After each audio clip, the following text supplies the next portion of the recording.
I'm Tony Ahn. I'm Chief Digital Architect of Tony Ahn and Company, a digital public relations agency based in Manila. I just launched Ones and Zeros with the Double magazine, and I'm really excited to be writing a digital PR column. It's real dicey doing columns like that because, you know, I've talked to PLDT about working with them before, so you don't want to write a column, about a brand saying this is what they should have done, and so I try to be really, professional and respectful, and still say this is how I would have done it differently without being the way some people would write it. 5 tips, but before I get into that, I actually contacted PLDT and was like, just to let you know, I'm writing a column.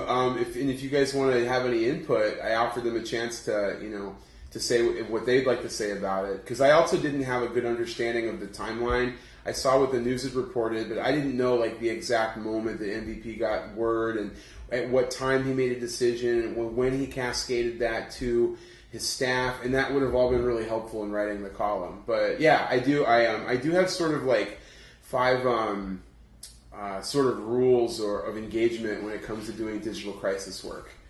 The first of those is, so people communicate when there's a crisis. In social media, you've got people communicating 3 ways: brand to consumer, consumer to brand, if the brand's paying attention to Twitter and Facebook, and then consumer to consumer, because people are communicating with each other. And because of that, it's really important that the brand not just has something to say, but listens to what's being said and is responsive, which sort of leads to number 2. And number 2 is that the brands have to communicate in real time. You can't say, wait for an announcement in 3 hours and then expect that's going to be okay, because in the 3 hours, I mentioned people communicate consumer to consumer. The internet's going to fill up with all sorts of theories and rumors and complaints and things like that, which is sort of what happened with PLDT. They announced at the show was supposed to start at 8. The show was supposed to start at 7. They held them for an hour and a half until 8:30, and then announced we can't do a game. We're going to have to do a practice. And then nothing was said on Twitter from their Twitter account for another half an hour. And the first tweet was, please wait for the official announcement coming tomorrow. And the official announcement came out at around midnight. And that timeline was sort of set them up for a large internet backlash. Because, first of all, you get people that, I'll go back to the tips and then we'll do it in order. So number 2, brands communicate in real time. And there's an expectation that they'll do that. So if they don't, it'll go against them.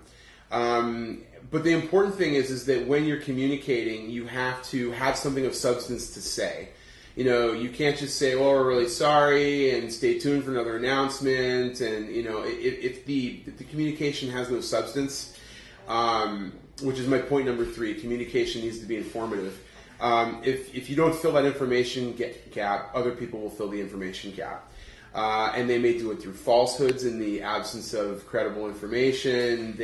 People say all sorts of stuff online, whether it's true or not, because they don't feel like they have any accountability. So uninformative communication, which you see the government do all the time, right?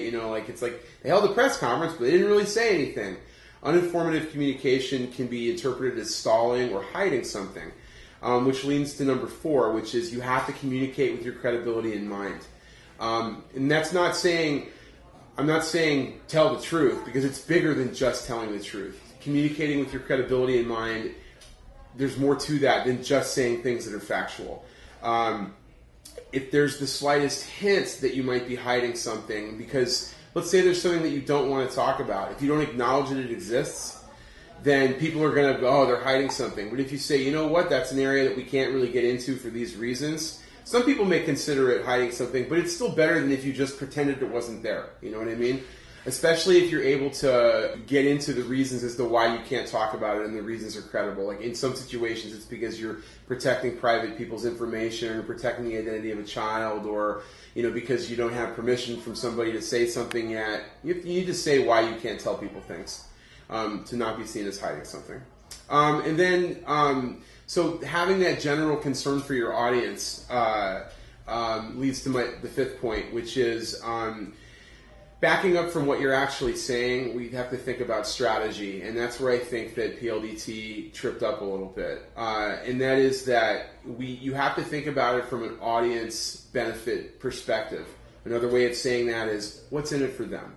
You have to think about how is my communication going to benefit the audience, my target audience, my target public. And I don't think that PLDT was thinking about that as much as maybe they should have been, or MVP or whoever made the actual decision. Because my thought process is like, okay, let me put myself in the mind of the consumer. Okay, I'm going to rush out of work at 5 o'clock. I'm going to fight traffic, to get down to the venue, to be there by 7 o'clock, to see my favorite NBA players who have flown in for the occasion play, and the first thing they're going to make me do is wait an hour and a half. So now, even though I'm expecting to see the game, I'm already a little irritated because, I had to wait an hour and a half after fighting traffic. I'm not in the best frame of mind. And which you saw on Twitter. You saw when is it going to start, what's going on, and then at 8:30, then I get the announcement that there's not going to be a game. Of course, I'm going to have like an angry rampage all over Twitter and Facebook and other places, and then the memes started up, and stuff like that, right?